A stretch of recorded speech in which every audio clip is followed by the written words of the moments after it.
sick with coronavirus? Why do I have to pay so much for the credit in my class? It's not like I'm definitely going to get this credit despite putting all the hard work into my classes. I'm literally dying.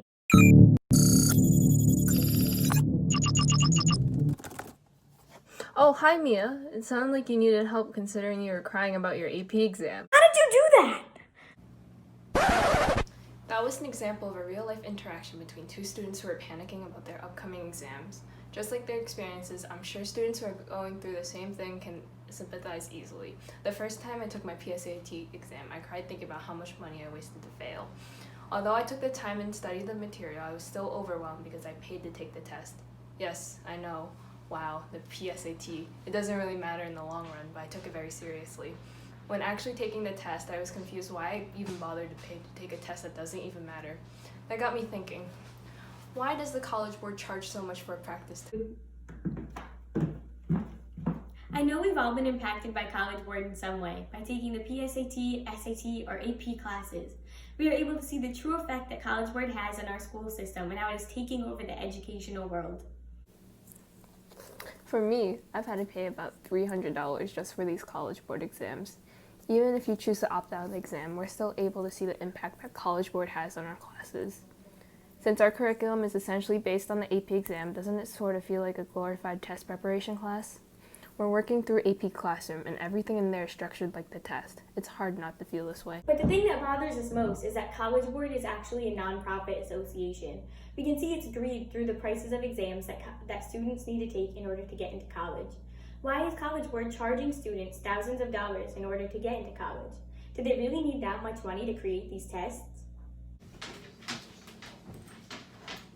The short answer is no. It's obvious that College Board seeks to gain as much money as possible. It is quite shocking that a test made of only paper is costing students $90, and a nonprofit title is likely for the tax benefits they receive.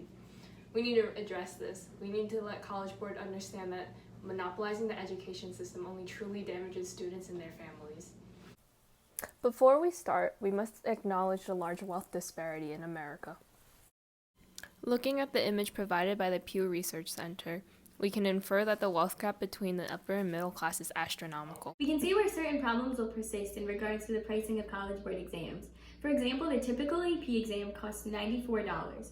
According to the College Board website, in order to qualify for the reduced price, a student's family's income must be at or below 185% of the poverty level issued annually by the U.S. Department of Health and Human Services, or the students are directly certified without application for free school meals because they are in foster care or Head Start, or homeless or migrant, or living in households that receive SNAP food stamps, TANF cash assistance, or the food distribution on Indian reservation benefits. The reduced price of the exam is $53 or $32 for certain cases. Although there is a large reduction, some low-income families still cannot afford to spend this money on a test that has no guarantees at all. No guarantees for college credit, is there? What if the student's taking multiple AP exams? Would a low-income family be able to support this? It's not just AP exams that present a challenge to most students. Every student who wants to go to college should consider taking the SAT and getting the best score possible. The appeal of the SAT is that it appears that all students are on a level playing field, since every student takes the same test and all scores are compared universally. However, students from wealthier income families have an advantage over the average student. Many people actually believe the SAT and AP tests are a pay-to-pass test. For instance, a student with access to more money can buy more SAT prep books and SAT prep classes. By being able to practice for an equal test, the test is no longer a fair way to assess a student's knowledge. Sure sounds unfair. There's also all these extra and unnecessary fees that College Board demands from students. Really? Care to explain what they are? All these fees we have to pay in order to send our scores to colleges. If you don't select your schools to send your scores to within 5 days of taking the exam, you have to pay $12 for every school you send it to. And the kids who qualify for price reductions will not get their price reduced on score fees. So, say that I want to wait for all my SAT scores to come in because the colleges I want to apply to allow me to super score. That means I will have to pay $36 extra just to send my scores, and I already paid to take the test. On a positive note, if you didn't have to pay to take the test, because your school paid for them, then you don't have to pay to send a score report. But it's important to note that it costs College Board no money to send a score report. College Board has monopolistic tendencies because they will do whatever they can in order to make a little bit of extra money, despite being a nonprofit. That's right, folks. College Board is a nonprofit despite charging so much for taking tests. In 2019 alone, College Board made over $160 million in profit. The CEO makes $750K a year, while executives make $350K. The College Board was initially for profit, but made the switch to nonprofit when they couldn't handle competition. Now, some people may ask, why does College Board do this? Well, according to the company itself, because of competition, they weren't making enough money. But some people believe the College Board became nonprofit because nonprofit organizations actually don't have to pay taxes. College Board has found a way to disguise their monopolistic tendencies as a concern for students.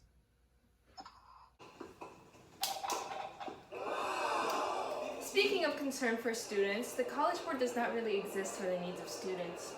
Its top concern is in its name, colleges.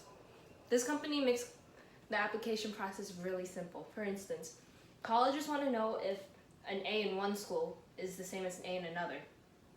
So with standardized tests like the SAT, the colleges are able to assess the knowledge and skill of students.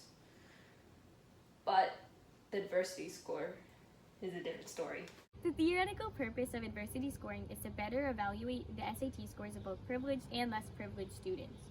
A major issue with this is that College Board has never released the weights for factors of scoring to the public, so the public has no way of knowing how these scores are calculated. Also, students don't have access to see their own adversity score.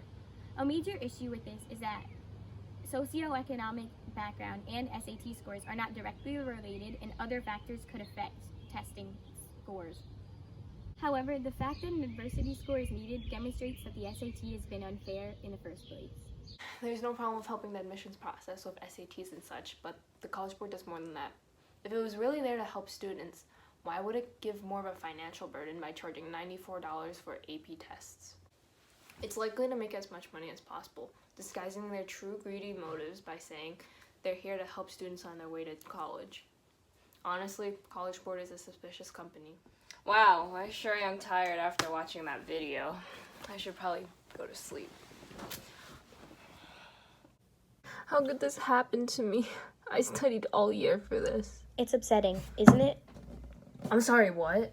How AP classes by College Board are only geared towards passing an expensive exam? That's true. Now that you mention it, I feel like my classes by College Board are forcing students into a rigid curriculum to the point I'm not learning. And after prepping for the test all year, we didn't even submit on time. I must talk about this.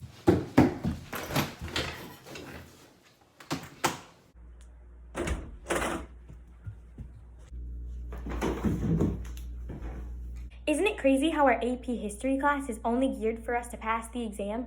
I don't even want to learn anymore. The only point in the class is to pass the test that I paid $90 for. This is a common problem for AP students everywhere. Making classes only focus on the exam takes the passion and excitement out of learning. I guess this is the way AP classes are set up now. The only way we can get college credit and get a head start on our learning is by taking and passing a test. And during this pandemic, it's only one essay question that will showcase how much we've learned in a whole year. This is putting so much stress on students everywhere.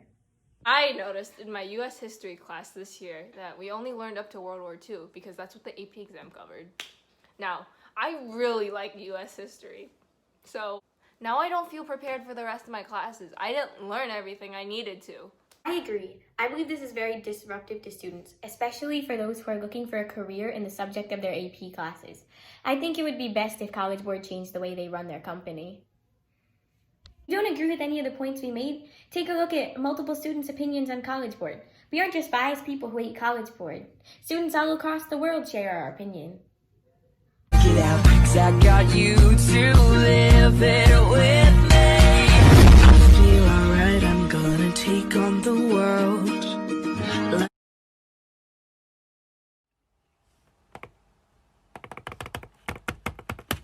Hello?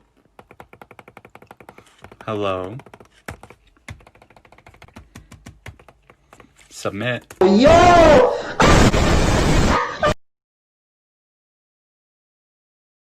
everyone, I'd like to give a very quick shout out to the College Board. Thank you for making me take a 45-minute test and then not letting me submit my response.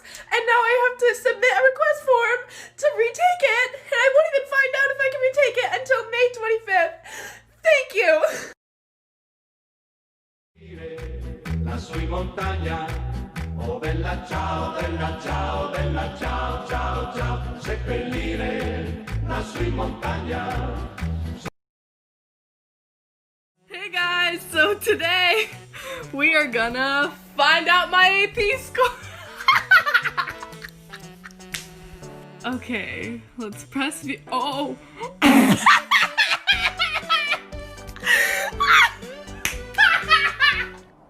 So I just took my AP US History test, and I might get my scores canceled for writing this, but here's my response to their survey.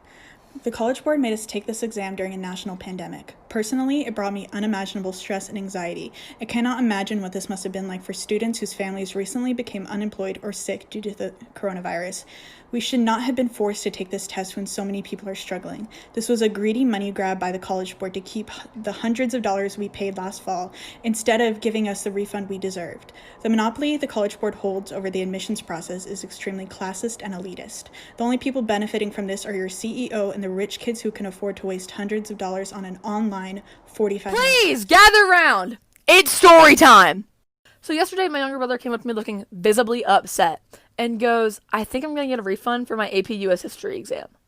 And I said, why? You have worked so hard in A-Push this year. And he goes, well, I just don't think I can write the DBQ in time. And that's how I found out that the A-Push modified exam this year is a 45-minute, 5-document DBQ. Are you kidding me? The original DBQ for a full AP exam is 7 documents in an hour and a half. They cut the time in half and only took away 2 documents.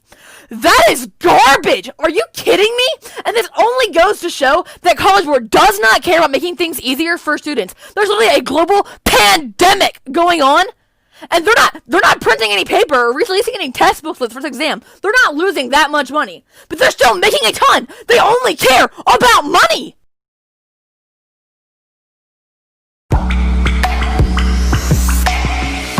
I think I got myself in trouble.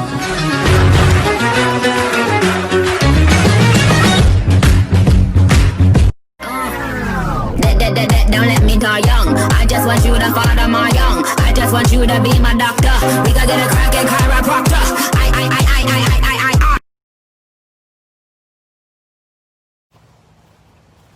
The College Board does provide an easy way for colleges to compare students by using standardized tests such as SATs and AP exams. This allows colleges to conveniently spot how students fared while taking each exam.